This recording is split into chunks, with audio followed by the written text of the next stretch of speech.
Hi guys, so for today's video mag-unbox tayo ng char.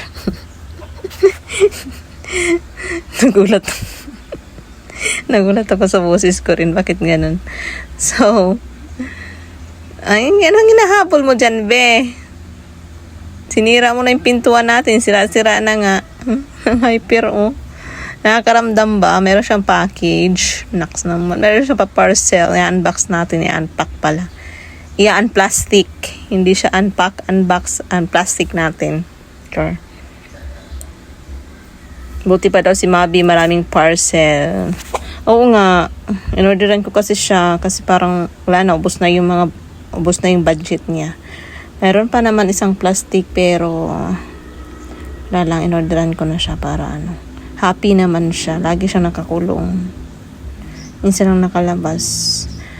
Or makalabas naman siya patakas pa. Gabi pa. Hindi ko naman siya talaga pinapalabas. Kasi nga baka madumihan. And yun, nasanay na rin siya na hindi lumalabas. Takot siya sa labas na kahit ano, may makita siyang tao. Takot na siya. So, minsan pag nakakalabas siya, nakakataka siya sa gabi. Kapal din na mukha. Ang kapal na mukha niya, gustong pumasok pa sa loob ng bahay nang hindi naliligo. Charot. Basta ayaw ko siyang palabasin. Maglumihan siya. Yung maakyat siya sa mga sofa, sa lababo. So, okay na yun, dyan lang siya sa loob. At least hindi madumi. Hindi madumi yung paa. So, ang dami ko nabili dyan. Parang nagsisi tuloy ako. 150 pesos yan. 12 pack. Pack na pack. Puro lang treats. Orderan ko sana siya ng yung wet food. Dapat ang balak ko niyan orderin wet food at saka treats nga. Yun, tas sinabay-sabay ko na pati yung pupuhan niya kasi nga maliit na yung niya, yung pupuhan niya, yung dumihan niya, hindi na siya kasya dun. Hindi na siya kasya dun. Ha? Ba't ganyan kami? Hindi na siya kasya dun. So, nag-order na ako na mas malaki.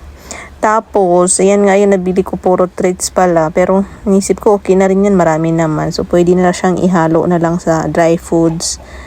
Yun, para mag-wet food. Pwede na yan kung wala namang wet food, diba? Anyway, salita ako ng salita dyan. Wala naman palang boses. So, galing-galing, diba? Tapos, may pagganyan-ganyan pa. Hindi naman maintindihan ko na sinasabi ko dyan. Kaya binoise over ko na lang yan. Ang dami palang nabili ko. 150. So, dapat makain niya yan bago mag-expire. Sa bagay, malakas naman siya yan.